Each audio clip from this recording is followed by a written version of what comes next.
tidak akan tembus kepada alam malakut orang yang... Jadi kenapa selama ini terhijab, nggak bisa merasakan ketemu rohani Rasulullah, tidak bisa merasakan datangnya malaikat, kok nggak bisa ketemu arwah para aulia-aulia?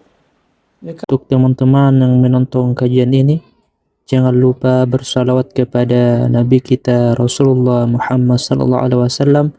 Allahumma salli ala Muhammad wa ala ali Muhammad. Sallallahu ala Muhammad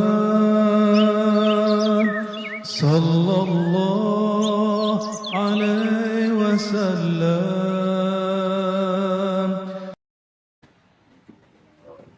Keutamaan latihan berlapar-lapar, wa dhammi syaba', dan keburukan dari selalu kenyang.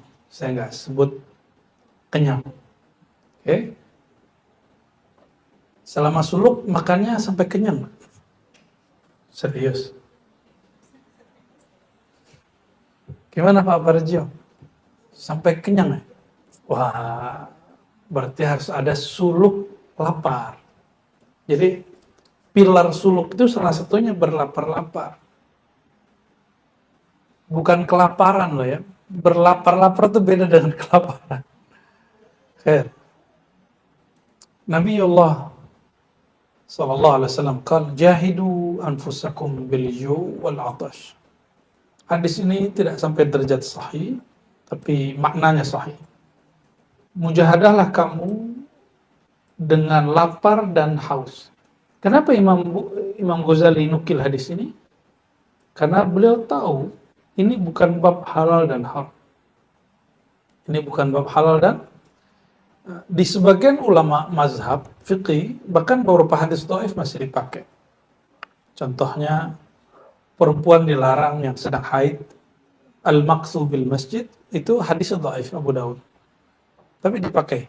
Apalagi urusan begini. Jadi orang yang mengkritisi Ihya, kitab Ihya ada hadis dhaifnya, dia nggak paham ilmu hadis sebenarnya. Karena Ihya tidak berbicara halal haram. Dia lebih banyak bicara tentang targhib wa tarhib, motivasi. Fa innal ajra fi dzalika ka ajril mujahid fi sabilillah, ya. Orang yang mujahadah perut, maksudnya berpuasa, diberikan reward seperti mujahid fisabilillah. Karena hadis saya tidak sahih banget, kita tinggal dulu ya. Ada riwayat kedua, juga ini dhaif tapi tidak terlalu. La yadkhul malakutas sama' man mala'a batnu. Tidak akan tembus kepada alam malakut orang yang perutnya lapar. Kenapa? Baru saja merem, dia ngorok. Baru saja merem, pejam mata, dia langsung tidur. Gimana mau zikir orang mulai tidur? Zikir dulu, tertidur dalam zikir boleh. Jangan memulai zikir dengan tidur. Beda toh? Beda. Jadi kenapa selama ini terhijab, nggak bisa merasakan ketemu rohani Rasulullah, tidak bisa merasakan datangnya malaikat, kok nggak bisa ketemu arwah para aulia-aulia? Ya karena kolbu, perutnya belum mau dilapar-laparkan. Makanya saya heran kok kiai lo, ulama lo, Gus Habib, suluk itu makannya gimana? Ya nggak makan daging, Beb. Ya, nggak makan daging. Berarti ente nafsu sama daging, sudah. Ya, itu kiai ngomong begitu. Habib ngomong begitu kan aneh. Gimana orang awam, gimana muridnya? Maka saya mempertanyakan orang yang aku Ahlussunnah lalu mengatakan saya Ahlussunnah, saya Ghazalian.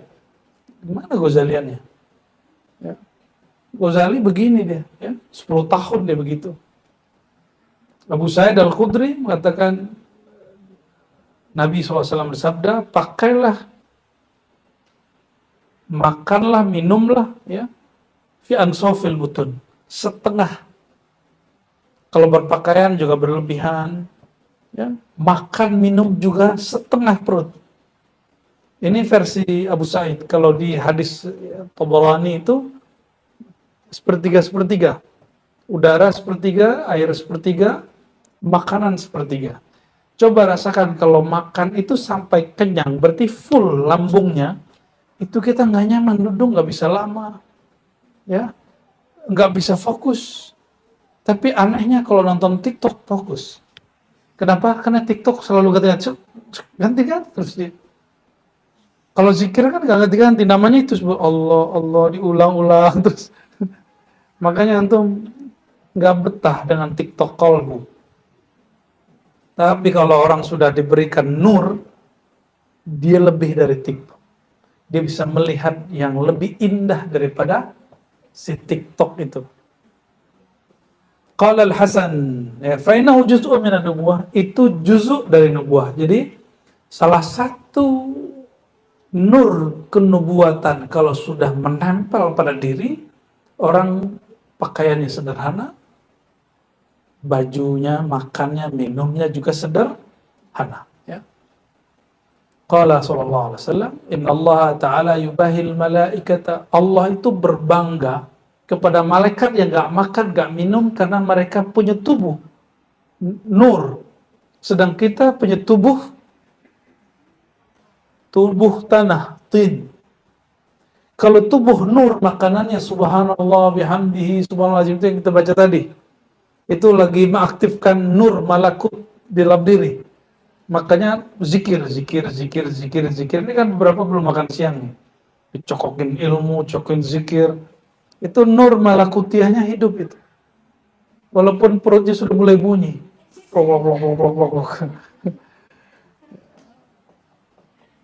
Apa kata Nabi SAW? Ini hadis juga tidak sampai derajat yang sahih, tapi bisa dijadikan motivasi. Allah berbangga kepada malaikat yang tidak makan nasi, tidak makan gandum, tidak makan kurma, tidak ngopi, dengan orang yang qalla ta'muhu fid dunya, yang makan minumnya sederhana di dunia, sedikit makan. Maka siapa yang puasa esok itu Allah ngecengin malaikat, kamu lihat nih, kalau kalian gak makan nasi wajar, gak punya lambung. Itu hambaku punya lambung tapi dia gak makan. Dawami punya lambung gak? Wajar ya. Unzuru ila abdi ibtalaituhu bitta'am wa syarab fid dunya fataraka. Ternyata Allah memberi nikmat makan itu ujian. Perhatikanlah hambaku, aku berikan fasilitas mampu membeli makan dan minum, tapi dia tidak makan dan minum. Fatarakahuma. Ishhadu malaikat, perhatiin.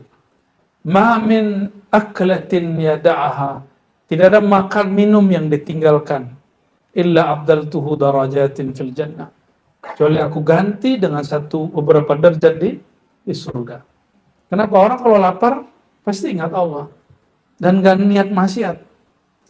Coba kalau Pak Sulaiman lagi puasa nih, terus pas nyetir atau motoran ada yang bening lewat depan, matanya ngeliat gak? Gak berani, ada puasa. Qala Abu Sulaiman Ad-Darani, "La atruka min ibadati luqmatan ahabbu ilayya min qiyami lailatin ila subuh." Aku meninggalkan ibadah luqmatan karena satu suapan lebih aku cintai daripada bangun sepenuh malam. Waqad bayanna annahu yujlibur riqqata wal inkisar wa yarfa'u syarah wal batar, ya.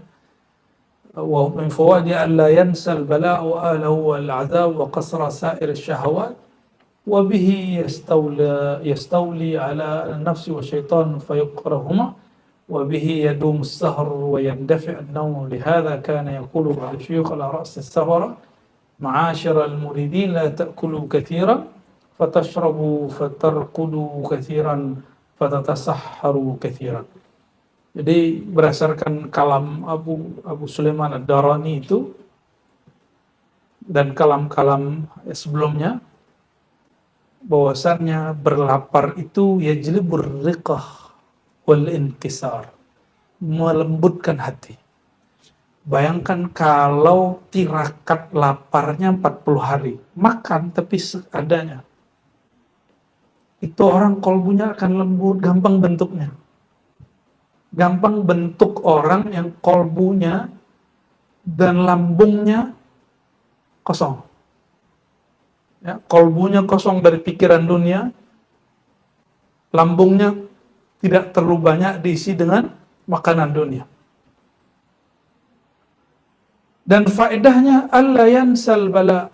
Orang kalau dia hidup senang tapi mengurangi makan dengan cara puasa atau makan sederhana, dia akan selalu ingat bahwa dia pernah dapat musibah.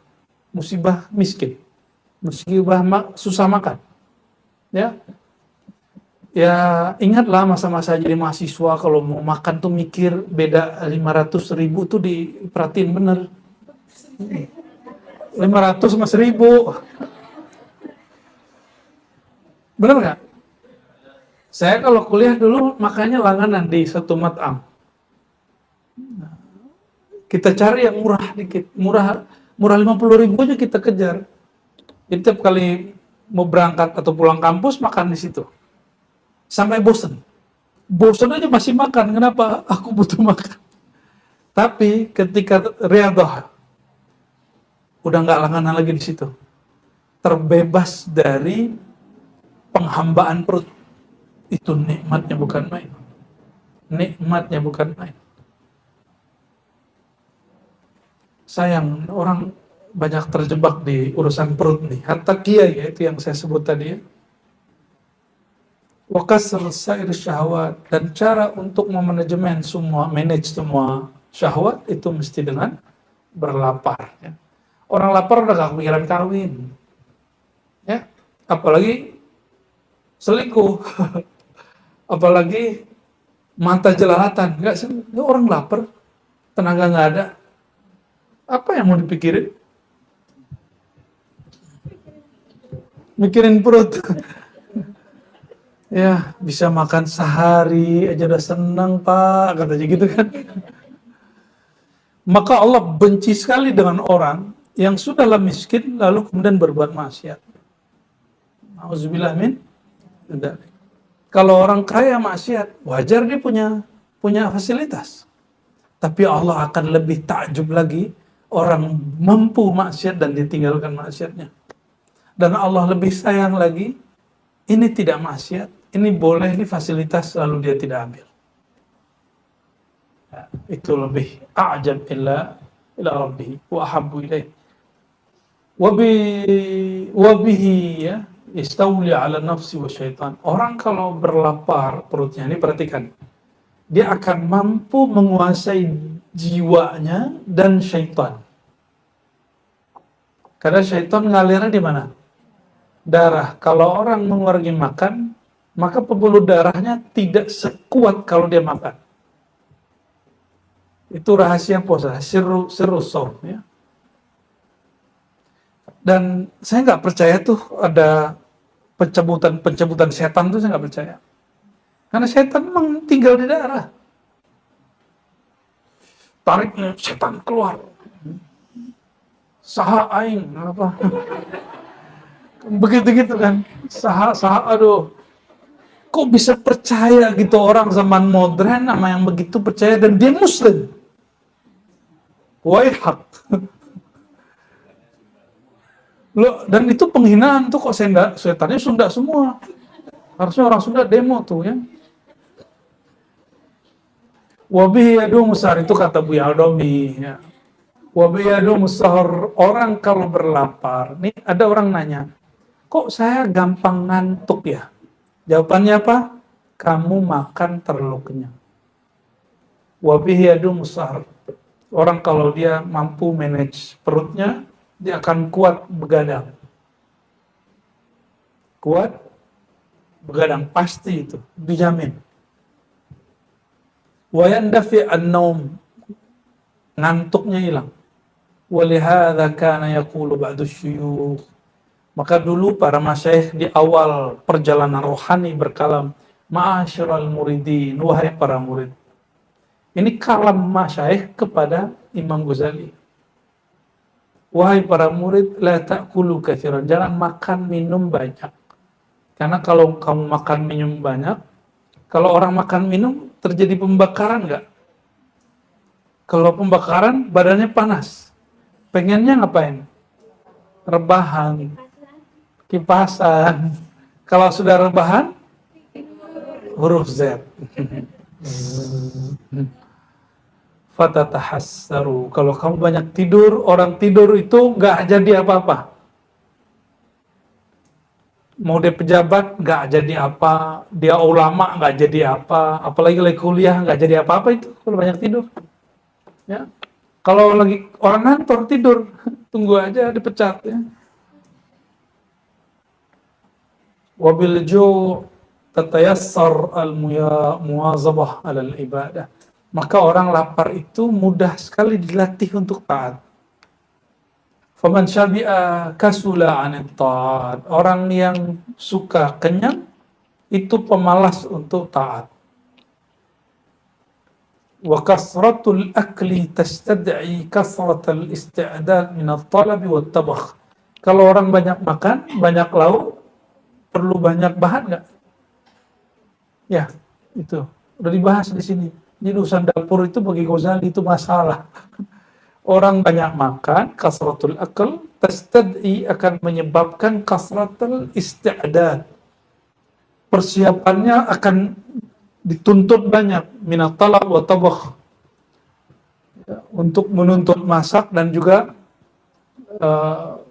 bahan-bahannya. Wa ghasal yad, perlu nyuci tangan, wal halal, mesti juga halal, wa taraddud ila baitil ma'il istifragh. Kalau sudah makan, orang yang hebat itu dia simpan semua makanan di perutnya atau sisanya dibuang. Hah? Dibuang. Kan hemat, mubazir. Ya harus dibuang, kalau nggak jadi sakit. Coba hitung, mohon maaf. Orang yang sudah di atas umur 30 atau 40, biasanya buang airnya agak lama, air besarnya. Karena perutnya sudah banyak masalah. Makan pedas sedikit, sakit lama. Sakit mulus gitu. Dan jadi dia bisa jadi masuk ke toilet, masuk kamar mandi 3 kali sehari. Ngaku aja yang sudah sepuh mah. Masih muda begitu nggak? Lah sama aja. Buya Aldo begitu nggak? 5 kali. Berarti udah tua kita tuh. Begitu, karena ini sudah lama dipakai. Ini sudah lama dipakai. Perut ini dia punya batas. Sayang sama lambung nggak? Nggak usah gitu. Sayang sama diri nggak? Benar, sayang sama diri. Mau nyakitin diri nggak? Orang yang nyubit-nyubitin dirinya sendiri gila nggak? Mukul-mukul kepala sendiri gila nggak? Maka orang yang makan terlalu banyak, dia menyakiti lambungnya, dan itu orang majnun. Fil haqiqah. Orang gila pada bab hakikat. Karena dia nyakitin perutnya terus. Itu sebabnya syurbul khamar junun. Minum khamar itu bagian dari kegilaan. Kenapa? Merusak lambung, usus, semuanya. Ya.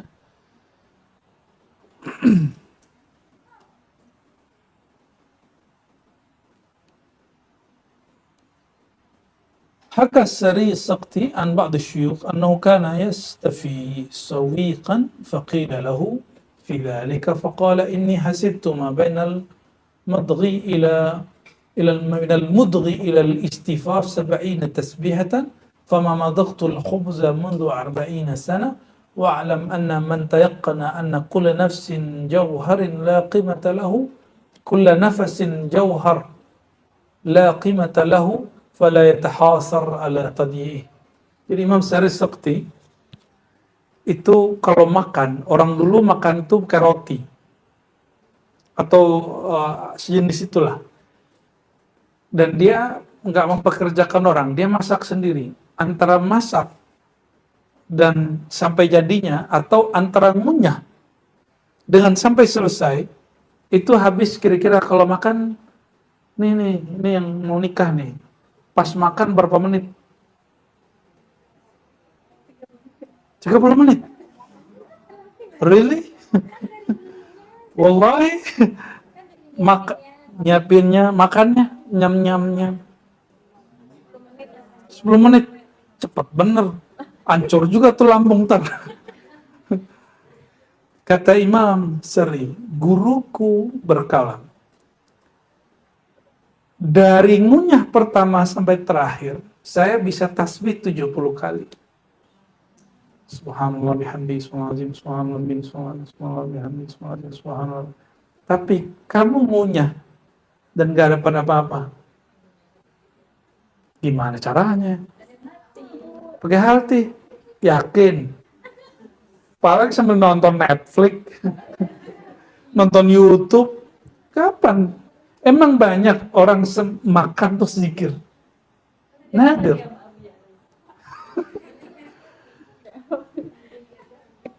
Allahu Akbar. Ada yang jawabnya. Maka karena adatan kebiasaannya, kalau lagi makan pasti lupa, benar nggak? Kurangi makannya. Ya. Kecuali, nah ini kecuali nih. Thabata fi qalbika ismu. Nama Allah sudah bertahta di kolbu. Ya, if'al ma syi'ta. Sudah, makan sesukamu. Tapi nanti kolbunya akan bilang stop itu pasti. Ya.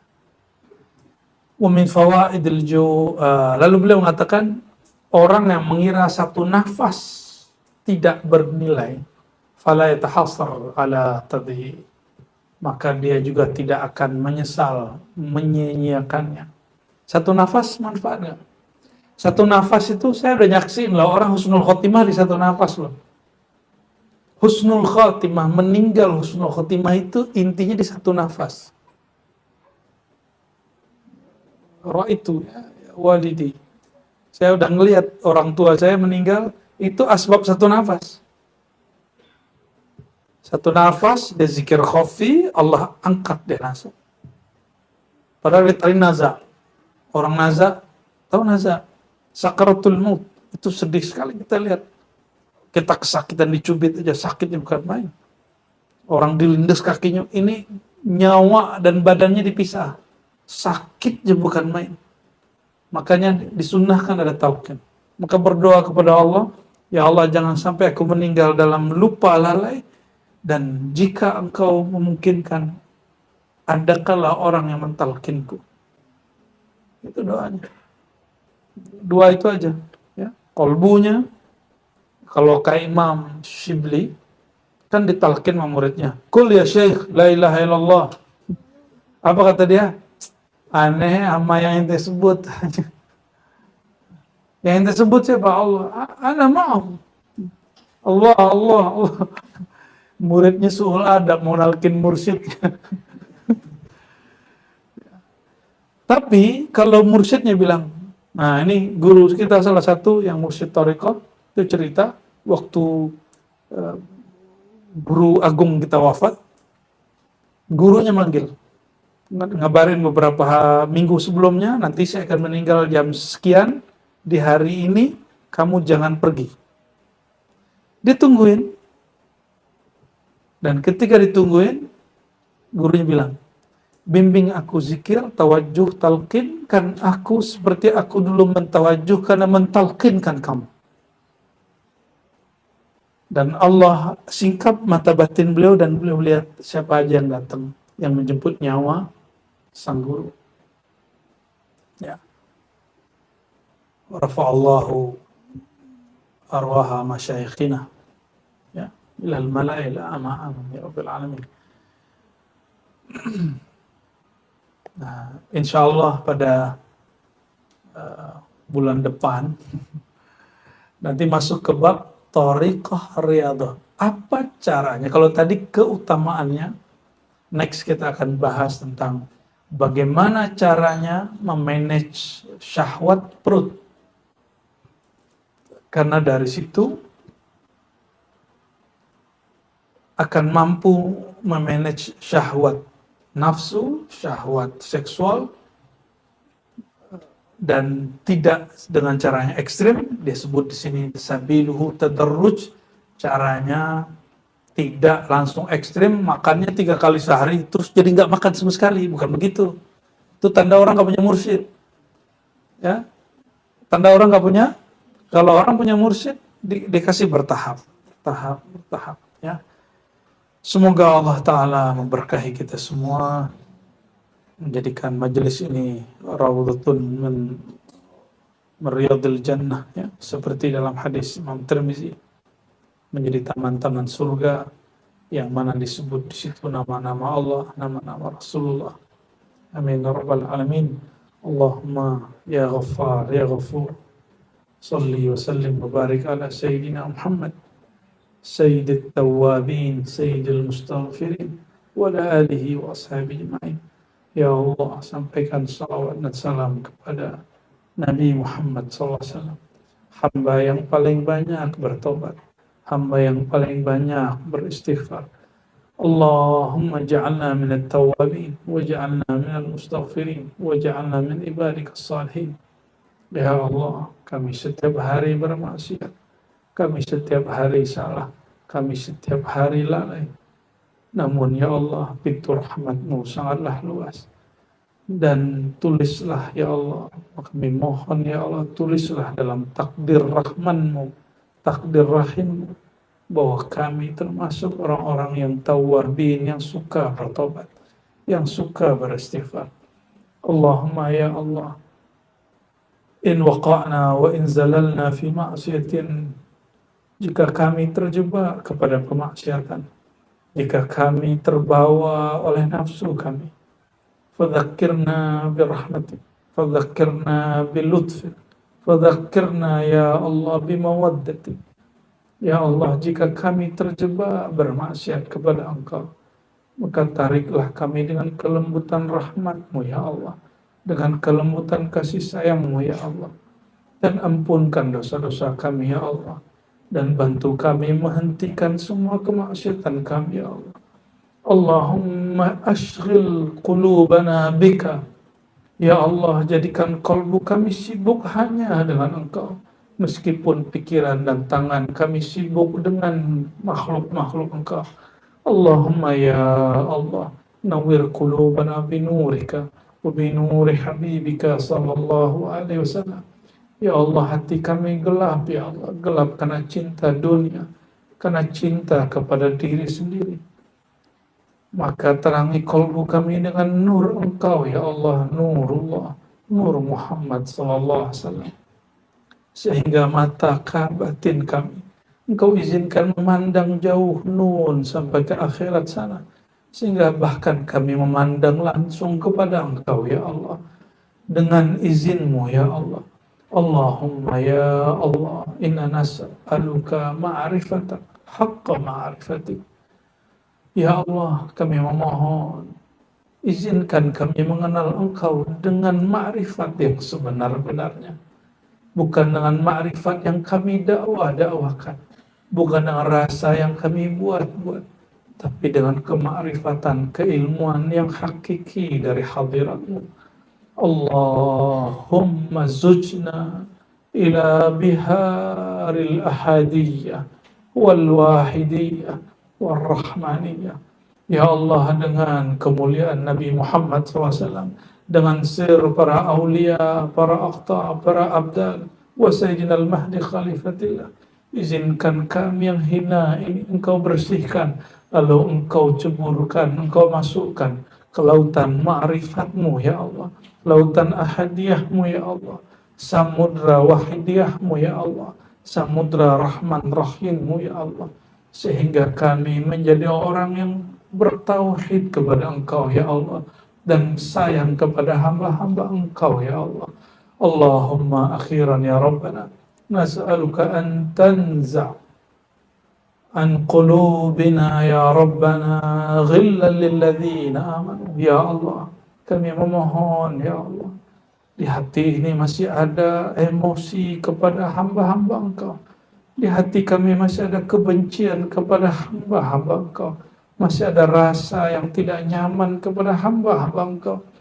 Dengan berkah ilmu para aulia-Mu ya Allah, dan ilmu yang ada pada diri-Mu ya Allah, izinkanlah hijab ini, kebencian ini, kegelapan ini, belenggu ini Engkau cabut pada waktu ini juga ya Allah, pada saat ini juga ya Allah, sehingga selesai kami menurunkan tangan kami ya Allah, hati kami penuh dengan rahman dan rahim-Mu ya Allah, penuh dengan rahmat cinta kepada kekasih-Mu ya Allah.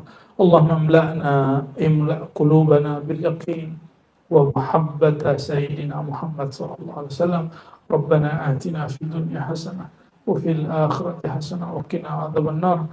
Wa sallallahu ala sayyidil wujud sayyidil qaunain sayyidis saqalain wa ala alihi wa sahbihi wa sallam. Walhamdulillahi rabbil alamin.